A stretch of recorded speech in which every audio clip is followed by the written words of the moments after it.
So you're moving to Detroit and you're looking for the best suburb for you and your family. Well, you're in luck because someone made a list of the top 10 best suburbs in Detroit for families. I'm gonna dig in and I'll let you know how I feel about each one of them. Well, a lot of times these are just straight garbage, so let's see.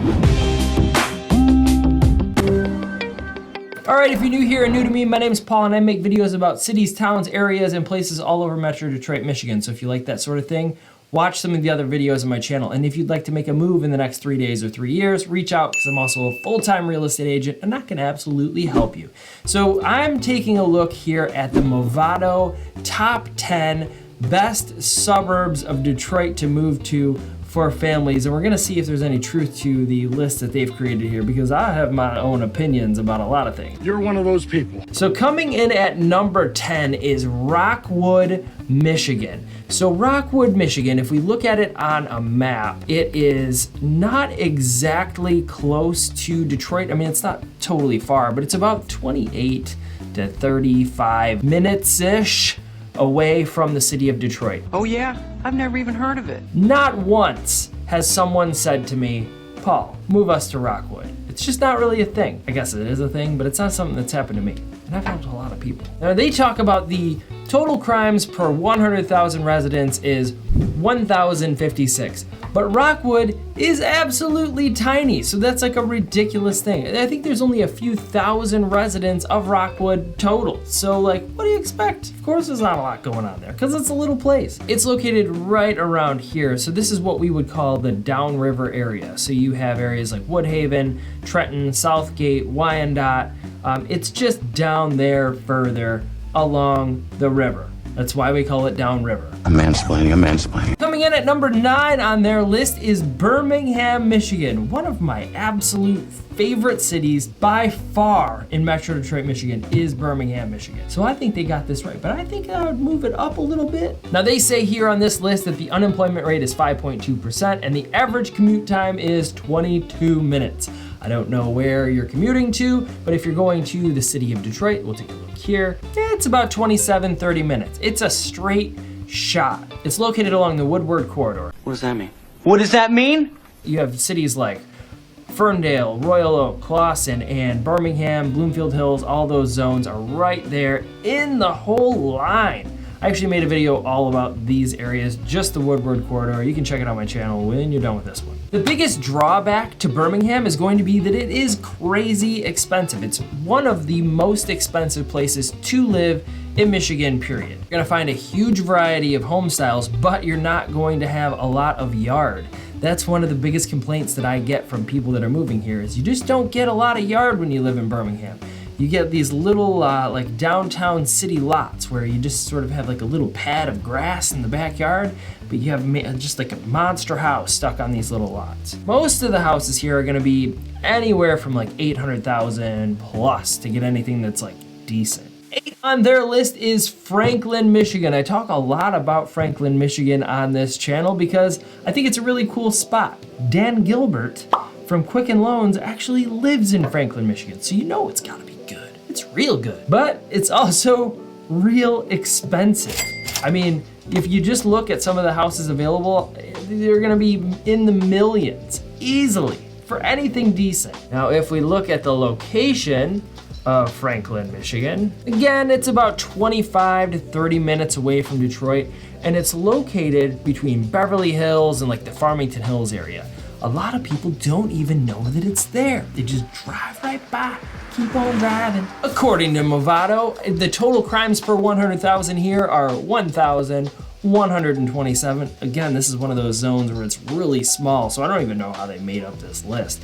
Unemployment rate is 1.5%, and the median household income is $139,000. It seems to me you would need to make more than that in order to live there. Coming in at number 7 is Farmington, Michigan. That's really close to me. Thought I would stop by and say hi. Again, this entire list, what's crazy about this list to me is a lot of these areas, or a lot of the first ones on this list, are super small. And so it's hard to find houses that are actually available in these zones, or affordable houses in these zones. A lot of times there's only like 1 or 2 homes available. Right now, today, there are only 9 houses available for sale in the city of Farmington, Michigan. And one of them is a rental. So that one doesn't even count. Look at that, 9, that's it. 8, that's it. That's all of them. You want me to hunt for one for you in any of these areas, just let me know, reach out. Just say, Paul, help me move, keep an eye on things. Number 6 on their list is Grosse Point Farms. I don't know how they picked Grosse Point Farms out of all the gross points, because there's so many grosses.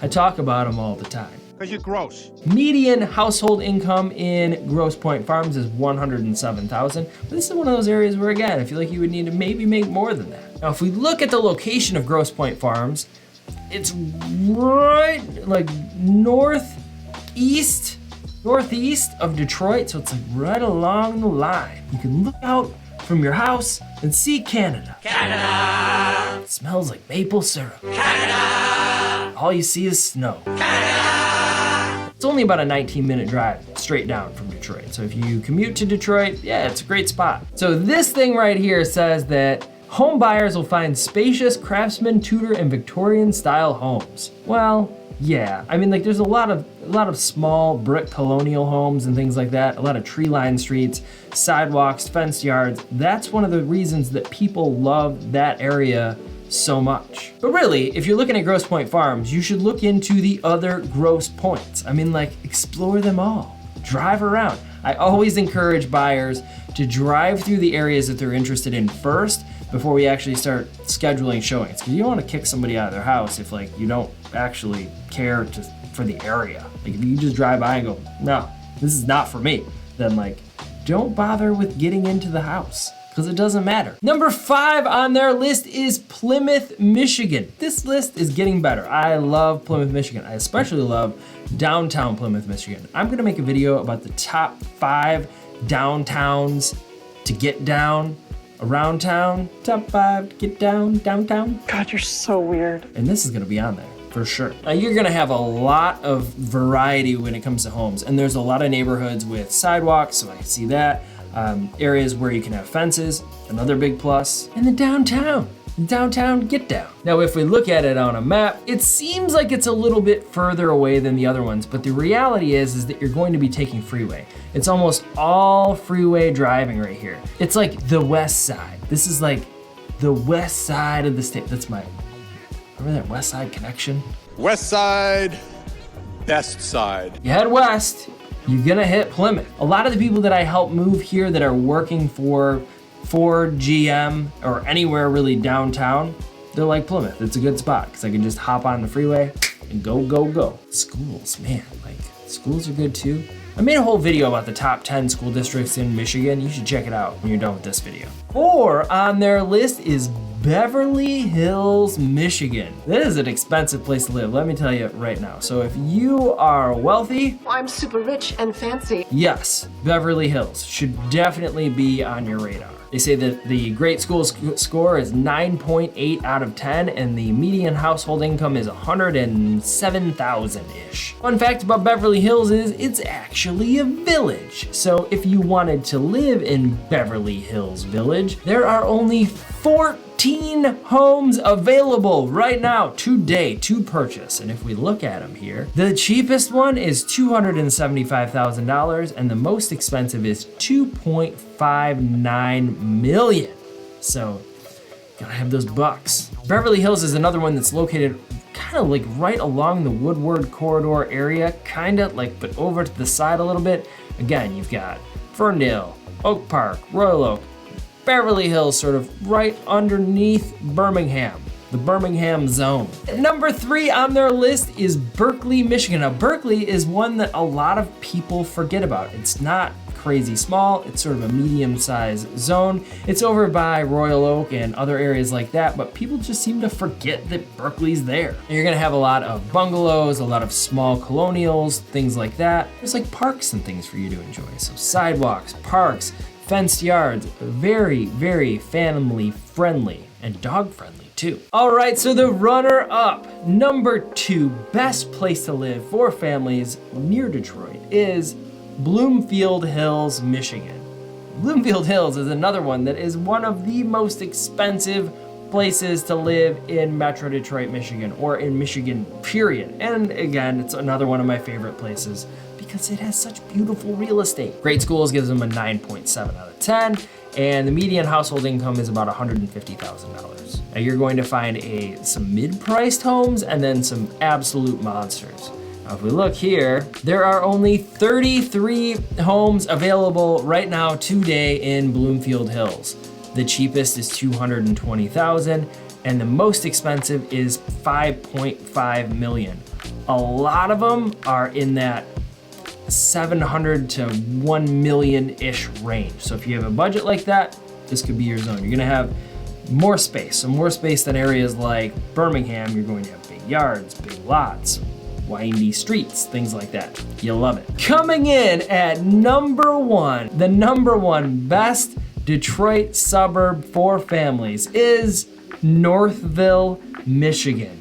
I talk so much about Northville because again, I mean, a lot of these places are like a bunch of my favorites here. Metro Detroit, that's my zone. Northville, I just love it. I love everything about it. This is the small suburb, but really Northville is not very small. It's one of the larger ones on this list. So the weird thing about Northville is it's in both Wayne County and Oakland County. So I think it's one of the only places that's like that. Now, Northville, the actual city of Northville, right now today there's 18 houses available on the market. Cheapest one is $135,000. Most expensive is real close to $5 million. Most of the places are going to be $500,000 plus. Like if you can't really get into Northville under 500, anything great. Now, if we look at it on a map, it's a little over 30 minutes away from downtown Detroit. So if that's where you're commuting to, it's not gonna take you too long to get there, but it's like close to everything. You've got Costco, you've got Target, you've got everything around and a sweet downtown.